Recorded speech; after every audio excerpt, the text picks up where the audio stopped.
Lake Tahoe's water level has dropped to a 4-year low. It was hovering around the natural rim, but this week it fell just below it.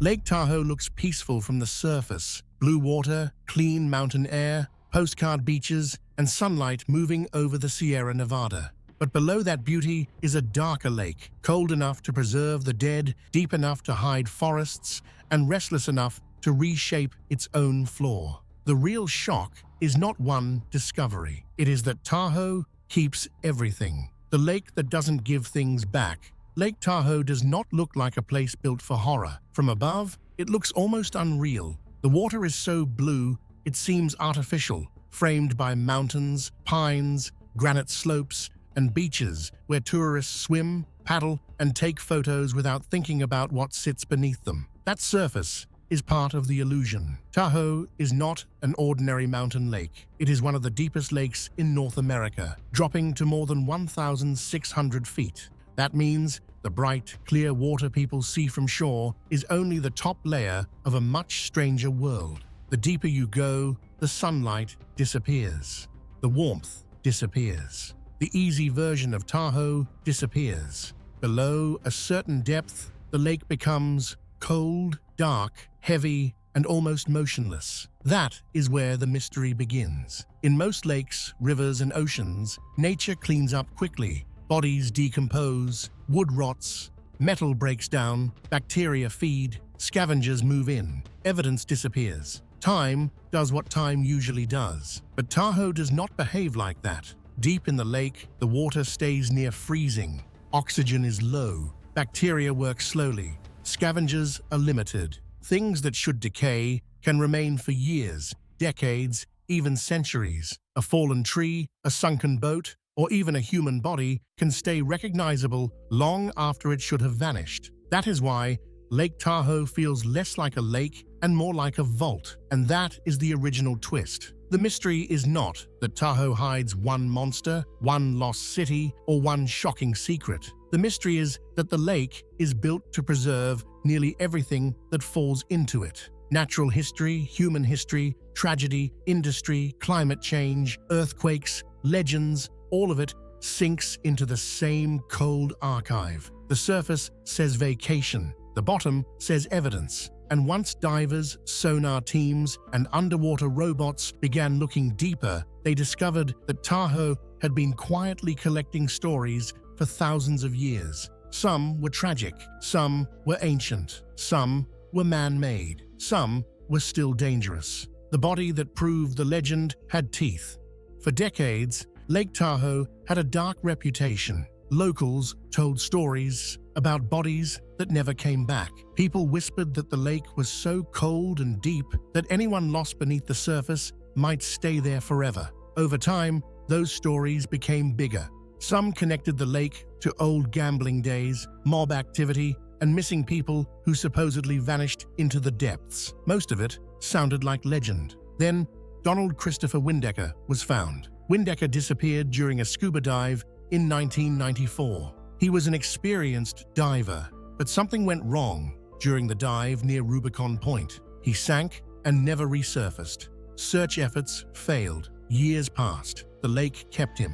Then, in 2011, divers and underwater technology helped locate his body around 265 feet below the surface. What shocked people was not only that he had been found after 17 years, it was the condition of his remains. His wetsuit was still there. His gear was still attached. His body was astonishingly well preserved. That discovery changed how people thought about Tahoe's old stories. It did not prove every legend was true. It did not prove mob victims were lying at the bottom in perfect suits. It did not prove secret tunnels, monsters, or impossible underwater graveyards. But it proved something colder and more disturbing. The lake could keep a body hidden for almost 2 decades and return it still recognizable. That is enough to make the imagination run wild. The science is simple but unsettling. In warm water, bacteria inside a body produce gases during decomposition. Those gases often make a body float back to the surface. But in Tahoe's deep, cold water, that process slows dramatically. The bacteria do not work the same way. The gases may not build enough. The body can remain down, trapped in cold, dark stillness. That is why Tahoe became so feared. Not because it is supernatural, because its natural conditions are frightening enough. The Windecker case gave the lake's legends a physical anchor. People had always said Tahoe did not give up the dead. Now there was a real example, and once that example entered public memory, every old rumor sounded slightly less impossible. That is how lakes become haunted, not because every story is factual, but because one true story gives all the others a shadow. Still, the most important point is not the horror, it is the preservation. Windecker's recovery showed that Tahoe's depths can interrupt time. What falls into the right part of the lake may not disappear, it may wait. And when scientists looked beyond human tragedy, they found something much older waiting too. The drowned forest beneath the blue. Long before Tahoe preserved shipwrecks or human remains, it preserved an ancient landscape. Under the water are tree stumps still standing upright, rooted where they grew thousands of years ago. Not driftwood, not logs washed in from shore. Actual stumps, standing in place like the remains of a drowned forest. That image is almost impossible to forget. A diver moving through clear water, passing between old tree stumps that once stood in open air, branches gone, trunks cut down by time, roots still fixed in ancient ground. Above them, hundreds of feet of lake water. How does a forest end up beneath Lake Tahoe? The answer likely begins with climate. Thousands of years ago, the region went through long drought periods. Water levels dropped, shorelines moved, areas now underwater became dry land. Trees grew there, possibly for centuries. Then the climate changed again. The lake rose, the forest drowned. That alone is stunning. It means Tahoe's shoreline has not been stable forever. The lake people see today is only one version of it. In the past, land existed where water is now. Forests grew where boats now pass. Ancient droughts pulled the lake back, and later water returned to cover the evidence. But there may be another possibility too. Earthquakes and underwater landslides could have caused sections of shoreline or lake floor to shift, submerging forests more suddenly. Tahoe sits in an active geological basin, shaped by faults and crustal movement. The lake was born from violence in the earth, and that violence has not completely ended. That gives the drowned forest a second meaning. It is not just a relic of old climate, it is a warning that the lake's edge is not permanent. Tahoe has changed before, it can change again. The forest is one of the most powerful discoveries beneath the lake because it reaches beyond human memory. It does not belong to the casino era, the logging era, or modern tourism. It belongs to a deeper clock. Drought, rainfall, tectonics, and water rising over generations. And because Tahoe preserved it, the forest became a message from an older climate. A message that says, this blue lake has not always been this size. A message that says, mountain beauty can hide instability. A message that says what feels permanent may only be temporary on the lake's timeline. That is why the drowned forest matters more than a monster story. A monster would be one creature. The forest is proof of a lost world. The shipwrecks and straight lines. Tahoe's underwater archive is not only natural, it is full of human history too. In Emerald Bay, historic boats and barges rest beneath the surface, preserved by the same cold water that protects wood and slows decay. These vessels are not random debris. They belong to an era when Lake Tahoe was becoming a destination, a logging route, a recreation hub, and a place where people used the water as both highway and workplace. Some of the sunken boats are more than a century old. They carried people, supplies, timber, and equipment. Some were abandoned or purposely sunk after they outlived their usefulness. Today, they form part of an underwater maritime trail, allowing divers to swim through a preserved chapter of Tahoe's human past. That is one of the strange things about the lake. It does not only hide tragedy, it curates history. A boat that might have rotted away on land can survive underwater as a time capsule. Wood that should have collapsed remains recognizable. A vessel once used for ordinary work becomes an artifact because Tahoe's cold depths protect it. But the shipwrecks are only the obvious part. Modern sonar mapping revealed stranger patterns on the lake floor. Long, straight lines, rectangular forms, sharp edges, and shapes that made some people wonder if something artificial had been discovered deep beneath the water. For a while, those images fed a new wave of speculation. Were they ancient structures, lost buildings, evidence of a forgotten settlement swallowed by the lake? The truth is probably less dramatic, but still fascinating. Some long lines may have been created by old steamships dumping ash as they crossed the lake. As the ships moved in straight routes, ash fell below them and settled along the bottom, leaving marks that sonar could later detect. Some larger shapes may be blocks of earth moved by underwater landslides. Other objects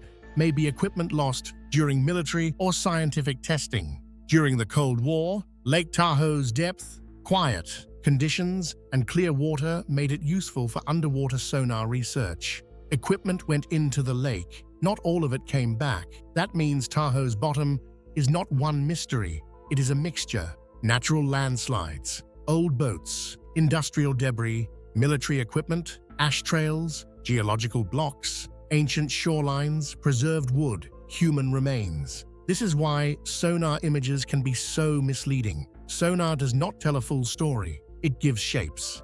And humans are extremely good at turning shapes into patterns. A straight line becomes a road. A rectangle becomes a building. A cluster becomes a city. But Tahoe does not need a lost civilization to be extraordinary. The real story is better. The lake floor is a layered record of everything that has crossed, used, feared, and misunderstood this water. The fault under the beauty.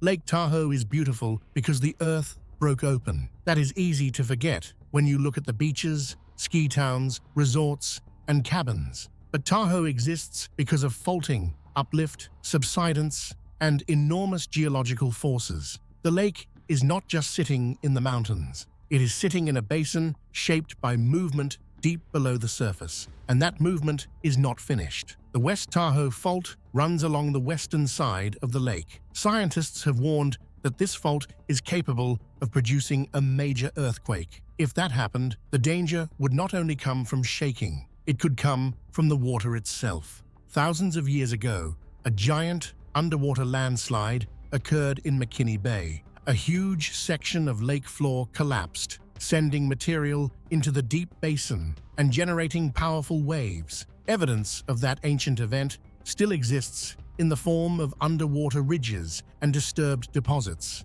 In a large lake, a landslide or earthquake-triggered collapse can create something like a tsunami. Technically, in an enclosed lake, waves can behave differently than ocean tsunamis, but the danger is real. Water can surge across the basin, strike shorelines, reflect, and keep moving. The competitor script calls this a seashake, like shaking a bathtub. That image works because it is simple. Imagine holding a bathtub full of water and jolting it hard. The water rushes to one end, climbs, crashes back, then surges again. Now imagine that bathtub is Lake Tahoe, surrounded by towns, roads, marinas, homes, beaches, and visitors who have no idea a wave could arrive within minutes. That is the sleeping threat under the lake. Tahoe's beauty can make people forget it is geologically alive. Underwater slopes can fail, faults can rupture, sediment can move. Warm, mineral-rich water rises through hydrothermal vents on the lake bed,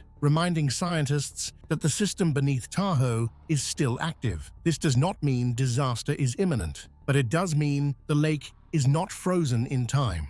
It is still changing. The same forces that created Tahoe, drowned forests, shifted shorelines, and carved its deep basin are still part of its future. That makes every discovery beneath the surface feel connected. The bodies show preservation. The forest shows climate change. The shipwrecks show human history. The sonar shapes show industry and geology. The fault shows danger. Together, they reveal the same truth. Tahoe is not just holding the past. It is still writing the next chapter.